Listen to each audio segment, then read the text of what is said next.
महिला आरक्षण विधेयकाच्या समर्थनार्थ मुंबईत आज महायुतीचा जनआक्रोश। जांभोरी मैदान ते वरळी डोम दरम्यान मोर्चा काढला जाणार। संध्याकाळी 6 वाजता मुख्यमंत्री फडणवीस संबोधित करणार। महिला आरक्षणावरून मुख्यमंत्री फडणवीस आणि मविया आमने-सामने विधेयकावर चर्चा करण्याचं फडणवीसांचं आव्हान। तर फडणवीस सांगतील ती जागा आणि वेळ मान्य। सुळेंनी आव्हान स्वीकारलं। सर्व मुख्यमंत्री चर्चेला बोलावण्याचं प्रणिती शिंदेंचंही प्रति आव्हान।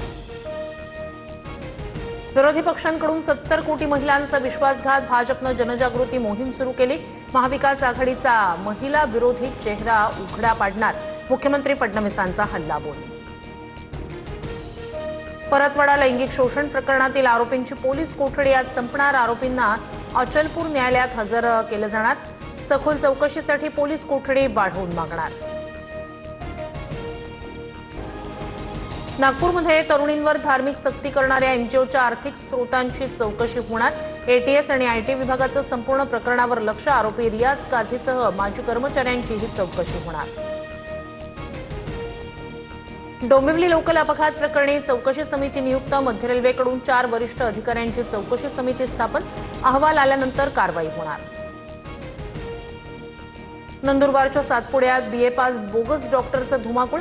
गर्भवतींवर उपचार केल्याचा संशय। मोठ्या प्रमाणात प्रेग्नन्सी किट जप्त। आरोग्य यंत्रणेवर प्रश्नचिन्ह उपस्थित। मुंबईच्या नागपाड्यात पैशाच्या वादातून हत्येचा थरार। 78 वर्षीय वृद्धाची हत्या करून आरोपी फरार। इक्बाल सालिया असं मृत व्यक्तीचं नाव। आरोपीचा शोध सुरू।